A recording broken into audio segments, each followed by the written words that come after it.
Y Jesucristo dijo que el Padre y Él eran una misma cosa. Por lo tanto, cuando uno suma y conjuga... En Juan es uno Sí, para donde tú sí. buscas y él lo separa. Sí, bueno, desde luego, porque hay que trabajarlo dentro del contexto histórico, que es el error que la gente comete al hacer estudios bíblicos. O sea, todos los documentos bíblicos fueron escritos para destinatarios. Por ejemplo, yo me topo con una gente que a veces, gente que no está a favor de que las mujeres hablen en la congregación, por ejemplo, dice, no, porque el apóstol San Pablo en su carta a los Corintios mandó a callar a las mujeres. Y yo le digo, ven acá, ¿en su carta a quién? En su carta a los Corintios, yo le digo, escúchate bien, vuelve y repítelo y escúchate bien. Pablo en su carta ¿a quién? Pues chico, en su carta a los Corintios. ¿Y tú qué eres? Oye, pues si tú eres puertorriqueño, pues esa carta no te la escribieron a ti, chico. ¿Eh? Entonces, tú tienes que ver la carta dentro de su contexto, porque Pablo mandó a las mujeres en Corintio a callar, pero no mandó a callar la abuela y la mamá de Timoteo. No mandó a callar a la esposa,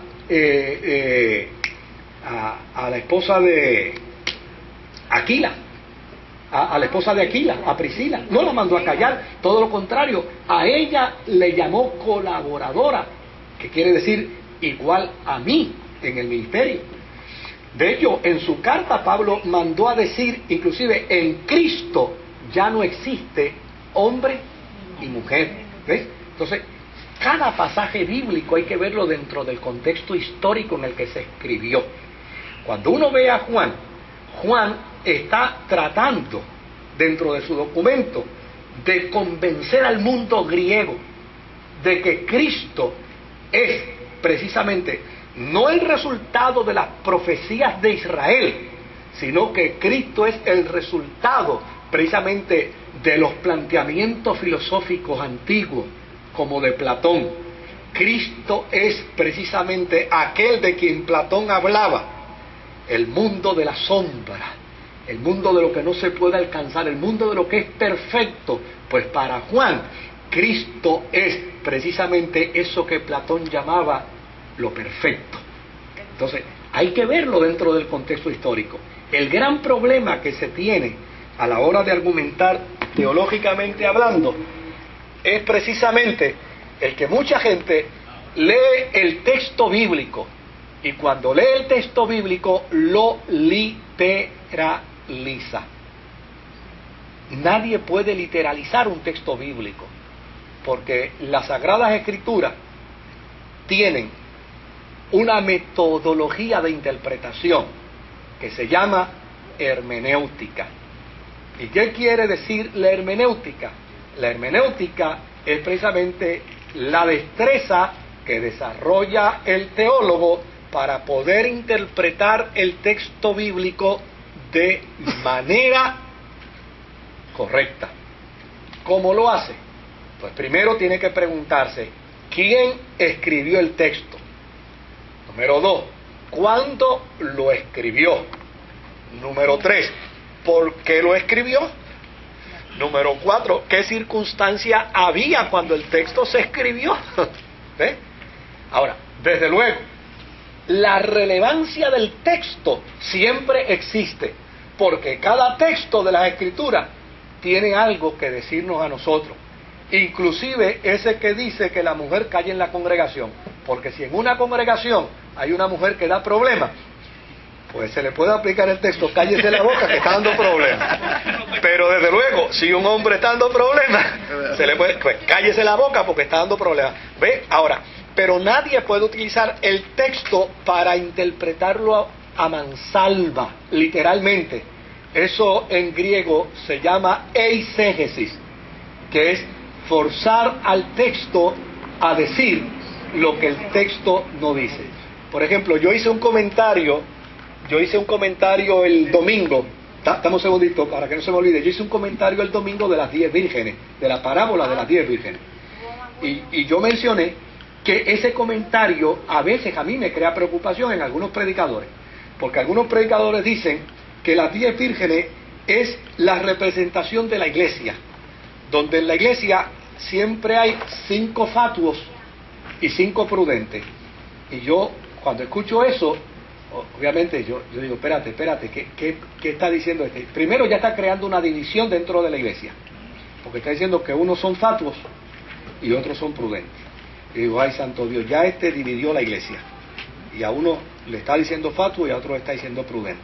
Y lo próximo que va a decir el predicador cuando hace esa aplicación literal es que cuando el Señor venga, de la iglesia se va nada más que la mitad. Se van los prudentes y la otra mitad, que son los 5, se quedan. Entonces uno dice, válgame Dios, aquí el problema es que aquí se salva la mitad. Y entonces, para colmo de males, se agarran otros textos aislados y dice, porque la Biblia dice que habrán 2 en una cama y uno será tomado y el otro dejado. Entonces uno dice, espérate, entonces lo digo, yo lo voy a interpretar así, me salvo yo y mi mujer se pierde. Oiga, fíjese por dónde ya va la literalización de un texto, ya por dónde va complicando. La cuestión es que cuando usted termina ese culto y sale por esa puerta para afuera, uno dice, ven acá. ¿Y qué soy yo? Pues sí. Digo, si uno quiere mucho a la esposa, dice, bueno, pues entonces, pues que se salve ella y yo no, ¿verdad? Porque habrán 2 trabajando en el campo, uno será arrebatado y el otro se queda. Yo no soy agricultor. Entonces, no, también, pues entonces como yo no trabajo en el campo, eso no me va a pasar a mí. ¿Ve? El problema de la eisegesis, de la literalización del texto, ¿se da cuenta cuál es el problema? Ojalá un día podamos dar un curso de hermenéutica bíblica y podamos trabajar con eso para que podamos aprender. Entonces, claro, cuando es tan sencillo decir, mire, señores, cuando Jesús habló de esto, Él no estaba hablando de la iglesia, Él estaba hablando de Israel. Primero, porque cuando Jesús habla de 10 vírgenes, en el contexto de la boda jerosomoritana, que es el contexto que Jesús utiliza, las 10 vírgenes son 10 damas de honor en una boda. Y la iglesia no es una dama de honor, la iglesia es la novia del Cordero. ¿Se da cuenta?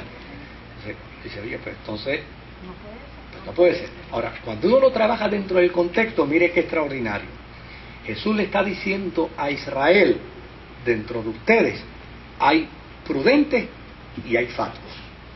¿Quiénes serán los prudentes? Los que crean que yo soy el Mesías. ¿Quiénes serán los fatuos? Los que no crean que yo soy el Mesías. ¿Y por qué son fatuos?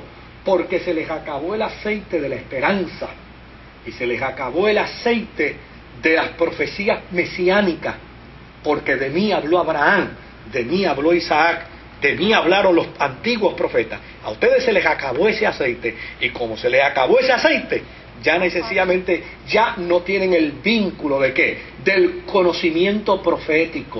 O sea, uno empieza a ver dentro del contexto histórico y dice, oye, pero esto es una fuente inagotable de vida. Y así sucesivamente. Ese es el problema. Claro, estas iglesias querían eliminar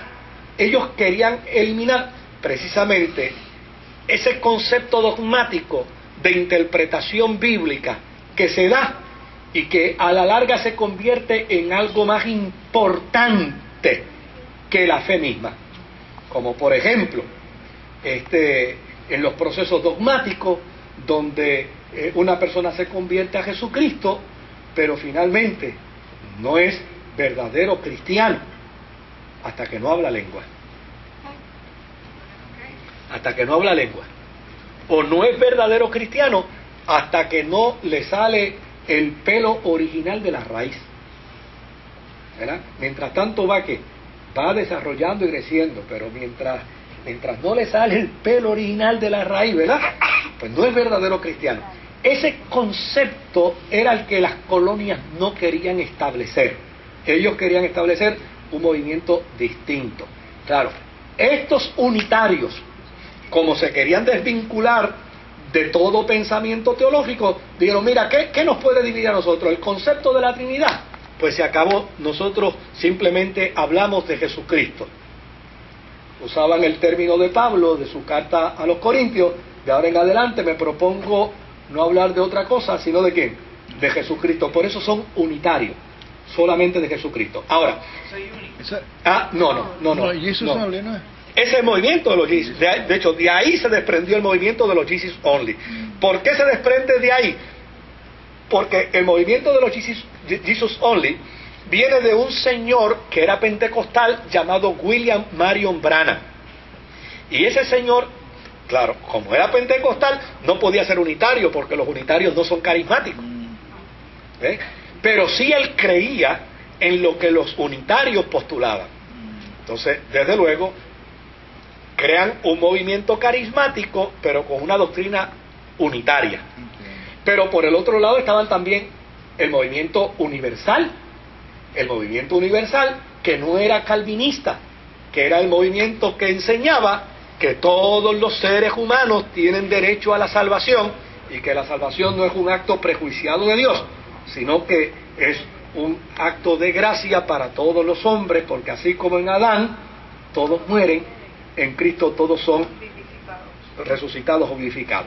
Así que este otro movimiento surgió, pero a la postre ambos movimientos se unieron, no para dejar de creer los unitarios en su doctrina y los universalistas en su doctrina, sino que se unieron simplemente para no condenarse y para verse con un nombre que se destaca y se desarrolla en los Estados Unidos, en las 13 colonias, que es el movimiento denominacional.